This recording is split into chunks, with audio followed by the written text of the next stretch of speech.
ನಮಸ್ತೆ, ನಮ್ಮ ಚಾನಲ್ಗೆ ಸ್ವಾಗತ. ಮೊದಲು ನಮ್ಮ ಚಾನಲ್ನ ಸಬ್ಸ್ಕ್ರೈಬ್ ಮಾಡ್ಕೊಳ್ಳಿ.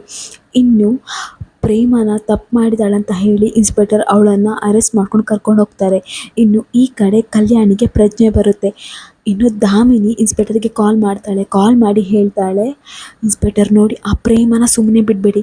ಅವಳು ತನ್ನ ಅತ್ತೆ ಅವಳನ್ನು ಮನೆಯಿಂದ ಹೊರಗಾಕಿದ್ಲು ಅಂತ ಹೇಳ್ಕೊಂಡು ಅವರನ್ನು ಈ ಭೂಮಿಯಿಂದನೇ ಮೇಲ್ ಕಳಿಸೋಕ್ಕೆ ಪ್ಲ್ಯಾನ್ ಮಾಡಿದ್ಲು. ನೋಡಿ ಇನ್ಸ್ಪೆಕ್ಟರ್, ಅವಳನ್ನಂತೂ ಸುಮ್ಮನೆ ಬಿಡಬೇಡಿ ನೀವು ಅಂತ ಹೇಳ್ತಾಳೆ. ಆಗ ಇನ್ಸ್ಪೆಕ್ಟರ್ ಹೇಳ್ತಾಳೆ, ಅವಳನ್ನಂತೂ ನಾವು ಸುಮ್ಮನೆ ಬಿಡಲ್ಲ, ಅವಳಿಗೆ ನಾವು ಸರಿಯಾಗಿ ಬುದ್ಧಿ ಕಲಿಸ್ತೇವೆ ಅಂತ ಹೇಳ್ತಾಳೆ. ಆಗ ದಾಮಿನಿ, ಆಯಿತು, ನಾನು ನಿಮ್ಮನ್ನು ಮತ್ತೆ ಬಂದು ಮೀಟ್ ಆಗ್ತೇನೆ ಅಂತ ಹೇಳ್ತಾಳೆ. ಇನ್ನು ಈ ಕಡೆ ಕಲ್ಯಾಣಿಗೆ ಪ್ರಜ್ಞೆ ಬಂದಿರ್ತದೆ. ಕಲ್ಯಾಣಿ ಪ್ರಜ್ಞೆ ಬಂದ ಕೂಡಲೇ ಪ್ರೇಮ ಎಲ್ಲಿ ಅಂತ ಒಂದೇ ಸಮನೆ ಕೇಳ್ತಾ ಇರ್ತಾಳೆ. ಆಗ ಪಂಚಮಿ ಅವಳಿಗೆ ಕೈ ಸನ್ನೆ ಮೂಲಕ ಹೇಳ್ತಾಳೆ, ಅವರನ್ನು ಇನ್ಸ್ಪೆಕ್ಟರ್ ವಿಷ ಹಾಕಿದ್ದಾರೆ ಅಂತ ಹೇಳಿ ಅರೆಸ್ಟ್ ಮಾಡ್ಕೊಂಡು ಕರ್ಕೊಂಡು ಹೋದರು ಅಂತ ಹೇಳಿ. ಆಗ ಕಲ್ಯಾಣಿಗೆ ಶಾಕ್ ಆಗುತ್ತೆ. ಆಗ ಕಲ್ಯಾಣಿ ಹೇಳ್ತಾಳೆ, ಏನು ಇನ್ಸ್ಪೆಕ್ಟರ್ ಅರೆಸ್ಟ್ ಮಾಡಿದ್ರಾ ಅಂತ ಹೇಳ್ತಾರೆ. ಆಗ ಶ್ರೀಧರ್ ಹೇಳ್ತಾನೆ, ಅದಕ್ಕೆ ನೀವು ಸ್ವಲ್ಪ ರೆಸ್ಟ್ ಮಾಡಿ, ಅದಕ್ಕೆ ಅದೆಲ್ಲ ನಾನು ನಿಮಗೆ ಮತ್ತೆ ಹೇಳ್ತೇನೆ ಅಂತ ಹೇಳ್ತಾರೆ. ಆಗ ಕಲ್ಯಾಣಿ ಹೇಳ್ತಾಳೆ, ರಾಮ್ ಏನು ಹೇಳ್ತಿದ್ದಾರೆ ರಾಮ್? ಅಲ್ಲ ರಾಮ್, ಪ್ರೇಮನ ಯಾಕೆ ಅರೆಸ್ಟ್ ಮಾಡಿದ್ದು? ಪ್ರೇಮ ಏನೂ ತಪ್ಪು ಮಾಡಲಿಲ್ಲ ರಾಮ್ ಅಂತ ಹೇಳ್ತಾರೆ. ಆಗ ರಾಮ್ ಹೇಳ್ತಾನೆ, ಹೌದು, ಆದರೆ ಇನ್ಸ್ಪೆಕ್ಟರ್ ಕೇಳಿಲ್ಲ. ನೋಡಿ ದೊಡ್ಡಮ್ಮ, ಮೊದಲು ನೀವು ರೆಸ್ಟ್ ಮಾಡಿ ದೊಡ್ಡಮ್ಮ, ಇವಾಗ ನಿಮಗೆ ರೆಸ್ಟ್ ಅಗತ್ಯವಾಗಿ ಬೇಕೇ ಬೇಕು, ನೀವು ರೆಸ್ಟ್ ಮಾಡಿ ದೊಡ್ಡಮ್ಮ ಅಂತ ಹೇಳ್ತಾರೆ. ಆದರೆ ಕಲ್ಯಾಣಿ ಕೇಳ್ತಾನೆ ಇರಲ್ಲ. ಇಲ್ಲ ರಾಮ್, ನಾನಂತೂ ಪ್ರೇಮನ ಈಗಲೇ ನೋಡಬೇಕು. ಅವಳು ನಾನು ಕಷ್ಟದಲ್ಲಿರುವಾಗ ಅವಳು ನಂಗೆ ಸಹಾಯ ಮಾಡಿದ್ಲು, ನನ್ನ ಜೀವ ಉಳಿಸಿದ್ದೇ ಪ್ರೇಮ. ಈಗ ಅವಳು ಕಷ್ಟದಲ್ಲಿದ್ದಾಳೆ, ಅವಳು ಪೊಲೀಸ್ ಸ್ಟೇಷನಲ್ಲಿ ಕಷ್ಟಪಡ್ತಿದ್ದಾಳೆ, ನಾನು ಅವಳನ್ನು ಉಳಿಸ್ಕೊಳ್ಳೇಬೇಕು. ಇಲ್ಲ ರಾಮ್, ನಾನು ಈಗಲೇ ಹೋಗಬೇಕು ಅಲ್ಲಿಗೆ ಅಂತ ಹಠ ಮಾಡ್ತಾಳೆ. ಆಗ ಮಹೇಶ್ವರಿ ಹೇಳ್ತಾಳೆ, ಇಲ್ಲ ಅಕ್ಕ, ನಾನು ನಿಮ್ಮನ್ನು ಎಲ್ಲಿಗೂ ಹೋಗೋಕೆ ಬಿಡಲ್ಲ. ಅವಳು ತಪ್ಪು ಮಾಡಿದ್ದಾಳೆ, ಅವಳಿಗೆ ಹಾಗೆ ಆಗಬೇಕು. ಇನ್ಸ್ಪೆಕ್ಟರ್ ಸರಿಯಾಗಿ ಅವಳಿಗೆ ಬುದ್ಧಿ ಕಲಿಸ್ತಾರೆ. ನೀವು ಸುಮ್ಮನೆ ಇರಿ, ನೀವು ಇಲ್ಲೇ ಇರಿ, ನೀವು ಎಲ್ಲಿಗೂ ಹೋಗೋದು ಬೇಡ ಅಂತ ಗದರಿಸ್ತಾಳೆ. ಆಗ ಕಲ್ಯಾಣಿಗೆ ಸಿಟ್ಟು ಬರ್ತದೆ. ಕಲ್ಯಾಣಿ ಹೇಳ್ತಾಳೆ, ನೋಡು ಮಹೇಶ್ವರಿ, ನಾನು ಹೇಳೋದನ್ನು ಕೇಳು, ನನಗೆ ಪ್ರೇಮನ ಇವಾಗ ನೋಡಲೇಬೇಕು. ನೀ ನನಗೆ ಸಿಟ್ಟು ಬರೆಸ್ತಿದ್ಯಾ, ಮೊದಲು ನನ್ನ ಹೆಗಲ ಮೇಲೆ ಕೈ ತೆಗಿ ಅಂತ ಹೇಳಿ ಅವಳಿಗೆ ಸಿಟ್ಟಿನಲ್ಲಿ ಹೇಳ್ತಾಳೆ. ಆಗ ಮಹೇಶ್ವರಿ ಹೇಳ್ತಾಳೆ, ಅಲ್ಲ ಅತ್ತಿಗೆ, ಎಲ್ಲರೂ ಹೇಳ್ತಿದ್ದಾರೆ ತಾನೆ ಹೋಗೋದು ಬೇಡ ಬೇಡ ಅಂತೇಳಿ. ಅಕ್ಕ, ನೀವು ಒಂದು ಸಲ ಕೇಳಿ, ನೀವು ಎಲ್ಲಿಗೆ ಹೋಗೋದು ಬೇಡ, ನೀವು ಇಲ್ಲೇ ಇರಿ, ನೀವು ರೆಸ್ಟ್ ಮಾಡಿ ಅಂತ ಹೇಳ್ತಾರೆ. ಆಗ ಶ್ರೀಧರನು ಅದೇ ಹೇಳ್ತಾನೆ.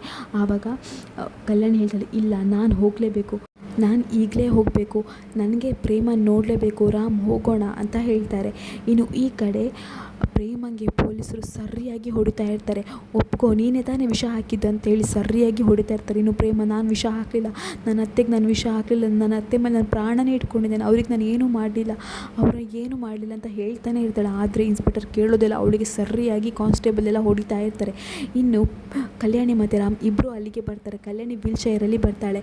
ಇನ್ನು ಕಲ್ಯಾಣಿ ಹೇಳ್ತಾಳೆ, ಪ್ರೇಮ ಅಂತ ಹೇಳ್ತಾಳೆ. ಆವಾಗ ಪ್ರೇಮಂಗೆ ತುಂಬಾ ಖುಷಿಯಾಗುತ್ತೆ. ಇನ್ನು ಅತ್ತೆ ದೇವ್ರು ದೊಡ್ಡವ್ರತ್ತೆ, ನಿಮ್ಮ ಜೀವ ಬದುಕಿಸಿ ಕೊಟ್ಟರು ದೇವ್ರು ದೊಡ್ಡವ್ರತ್ತೆ ಅಂತ ಹೇಳ್ತಾಳೆ. ಆಗ ಕಲ್ಯಾಣಿ ಹೇಳ್ತಾಳೆ, ಪ್ರೇಮ, ಇದೇನು ಪ್ರೇಮ ನಿನ್ನ ಅವಸ್ಥೆ, ಯಾಕೆ ಪ್ರೇಮ ಇಲ್ಲಿದೆಯಾ ನೀನು ಅಂತ ಕೇಳ್ತಾಳೆ. ಆಗ ಪ್ರೇಮ ಹೇಳ್ತಾಳೆ, ಏನು ಮಾಡಲಿ ಅತ್ತೆ, ನಾನೇನು ತಪ್ಪು ಮಾಡಲಿಲ್ಲ ಅಂದರೂ ನನ್ನನ್ನು ಅರೆಸ್ಟ್ ಮಾಡಿದರು, ಇಲ್ಲಿ ತಂದು ಹಾಕಿದ್ದಾರೆ ಅತ್ತೆ ಅಂತ ಹೇಳ್ತಾಳೆ. ಆಗ ಕಲ್ಯಾಣಿ ಹೇಳ್ತಾಳೆ, ನಾನು ನಿನ್ನನ್ನು ಇಲ್ಲಿಂದ ಬಿಡಿಸ್ಕೊಂಡು ಹೋಗ್ತೇನೆ ಅಂತ ಹೇಳ್ತಾಳೆ. ಇನ್ನು ರಾಮ್ ಹೇಳ್ತಾನೆ, ಅವರಿಗೆ ಯಾರು ನಿಮಗೆ ಹೊಡಿಲಿಕ್ಕೆ ಹೇಳಿದರು, ನಿರಪರಾಧಿಗೆ ಹೊಡೆಯೋದು ತಪ್ಪಲ್ವಾ ಅಂತ ಹೇಳ್ತಾರೆ. ಆಗ ಇನ್ಸ್ಪೆಕ್ಟರ್ ಹೇಳ್ತಾರೆ, ಆ ಕಲ್ಯಾಣಿನೂ ಅದನ್ನೇ ಹೇಳ್ತಾಳೆ, ನಿರಪರಾಧಿಗೆ ಹೊಡೆಯೋದು ತಪ್ಪಲ್ವಾ ಅಂತ ಹೇಳ್ತಾಳೆ. ಆಗ ಇನ್ಸ್ಪೆಕ್ಟರ್ ಹೇಳ್ತಾರೆ, ನೋಡಿ, ಲ್ಯಾಬಲ್ಲಿ ರಿಪೋರ್ಟ್ ಬಂದಿದೆ, ನೀವು ತಿಂದ ಪಾಯಸದಲ್ಲಿ ವಿಷ ಇತ್ತು ಅಂತ. ಪಾಯಸ ಮಾಡಿದ್ದು ಪ್ರೇಮ, ಅವಳೇ ವಿಷ ಹಾಕಿದ್ದಾಳೆ ಅಂತ ಹೇಳಿ ನಮಗೆ ಪ್ರೂಫ್ ಇದೆ ಅಂತ ಹೇಳ್ತಾರೆ. ಆಗ ಅವ್ರು ಹೇಳ್ತಾರೆ, ಏನು ಪ್ರೂಫ್ ಇದೆ ಅಂತ ಹೇಳಿ ರಾಮ್ ಒಂದು ಫೈಲ್ ಕೊಡ್ತಾನೆ. ಅದರಲ್ಲಿ ಲ್ಯಾಬ್ ರಿಪೋರ್ಟ್ ಇರ್ತದೆ, ಎಲ್ಲನೂ ಇರುತ್ತೆ. ಆಗ ರಾಮ್ ಹೇಳ್ತಾನೆ, ನೋಡಿ, ವಿಕ್ಟಿಮೇ ಹೇಳ್ತಿದ್ದಾರೆ ಅವಳು ನಿರಪರಾಧಿ ಅಂತ ಹೇಳ್ಕೊಂಡು, ಸುಮ್ಮನೆ ಅವಳನ್ನು ಬಲಿಪಶು ಮಾಡಬೇಡಿ, ಯಾರು ವಿಷ ಹಾಕಿದ್ದಾರೆ ಅಂತೇಳಿ ನೀವು ಹುಡುಕಿ. ಒಂದು ವೇಳೆ ನೀವು ಅವಳನ್ನು ರಿಲೀಸ್ ಮಾಡಲಿಲ್ಲ ಅಂದರೆ 5 ನಿಮಿಷದಲ್ಲಿ ಕಮಿಷನರ್ ಫೋನ್ ಬರುತ್ತೆ, ಇನ್ನು 10 ನಿಮಿಷದಲ್ಲಿ ನಮ್ಮ ಲಾಯರ್ ನಿಮ್ಮ ಮೇಲೆ ಕೇಸ್ ಹಾಕ್ತಾರೆ, ನೆನಪಿಟ್ಕೊಳ್ಳಿ, ರಿಲೀಸ್ ಮಾಡಿ ಅಂತ ಹೇಳ್ತಾರೆ. ಆಗ ಕಲ್ಯಾಣಿ ಹೇಳ್ತಾಳೆ, ಈಗ ನೀವು ರಿಲೀಸ್ ಮಾಡ್ತಿರೋ ಇಲ್ವೋ ಅಂತ ಹೇಳ್ತಾರೆ. ಆಗ ಇನ್ಸ್ಪೆಕ್ಟರ್ ಹೇಳ್ತಾರೆ, ಅವಳನ್ನು ರಿಲೀಸ್ ಮಾಡಿರಿ ಅಂತ ಹೇಳ್ತಾರೆ. ಇನ್ನು ಕಾನ್ಸ್ಟೇಬಲ್ ಪ್ರೇಮನ ರಿಲೀಸ್ ಮಾಡ್ತಾಳೆ. ಇನ್ನು ಕಲ್ಯಾಣಿ ಹೇಳ್ತಾಳೆ, ಪ್ರೇಮ, ನಾನು ನಿಂಗೆ ತುಂಬ ತಪ್ಪಾಗಿ ತಿಳ್ಕೊಂಡೆ ಪ್ರೇಮ, ನೀನು ಒಂದು ತಪ್ಪು ಮಾಡಿದ್ಯಾ ಹೌದು, ಆದರೆ ನಾನು ಅದನ್ನು ಕ್ಷಮಿಸಬೇಕಿತ್ತು. ರಾಮೇ ಅದನ್ನು ಕ್ಷಮಿಸಿ ನಿನ್ನ ಜೊತೆ ಖುಷಿಯಲ್ಲಿರುವಾಗ ನಾನು ಮಾಡಿದ್ದು ತಪ್ಪು ಪ್ರೇಮ. ಇವತ್ತು ನನ್ನ ಬದುಕು ನೀನು ಉಳಿಸಿಬಿಟ್ಟೆ ಪ್ರೇಮ. ನನಗೋಸ್ಕರ ನಿನ್ನ ಬೈಕಲ್ಲಿ ಹೋದೆ, ಆ ಬೈಕ್ ಹಾಳಾದಾಗ ನನ್ನನ್ನು ತಳ್ಳೋ ಗಾಡಿಯಲ್ಲಿ ಕರ್ಕೊಂಡು ಬಂದೆ, ನನಗೋಸ್ಕರ ಎಷ್ಟೆಲ್ಲ ಕಷ್ಟಪಟ್ಟು ಪ್ರೇಮ. ಇವತ್ತು ಈ ಜೀವ ಉಳಿದಿದೆ ಅಂದರೆ ಅದು ನಿನ್ನಿಂದನೇ ಪ್ರೇಮ ಹೇಳ್ಕೊಂಡು ತುಂಬಾ ದುಃಖ ಪಡ್ತಾ ಇರ್ತಾಳೆ.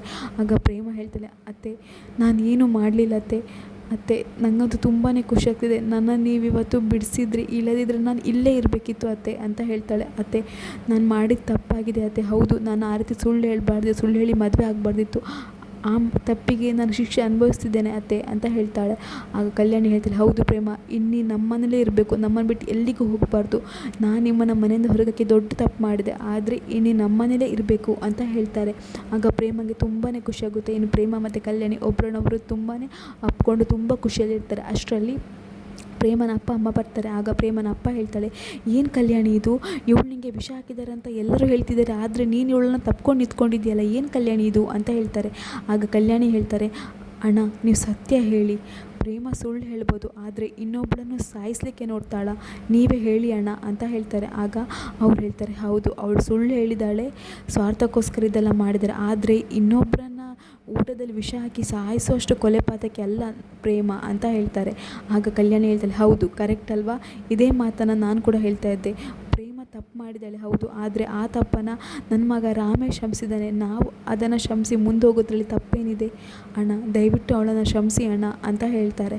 ಆಗ ಅವರಪ್ಪ ಹೇಳ್ತಾರೆ, ಆಯಿತು ಕಲ್ಯಾಣಿ, ಈ ಮನೆಗೆ ಹಿರಿಯಳು ನೀನೇ ಕ್ಷಮಿಸಿರುವಾಗ ನಾನು ಕ್ಷಮಿಸದೇ ಇರ್ತೇನೆ, ನಾನು ಕೂಡ ಕ್ಷಮಿಸ್ತೇನೆ ಅತ್ತಿಗೆ ಅಂತ ಹೇಳ್ತಾರೆ.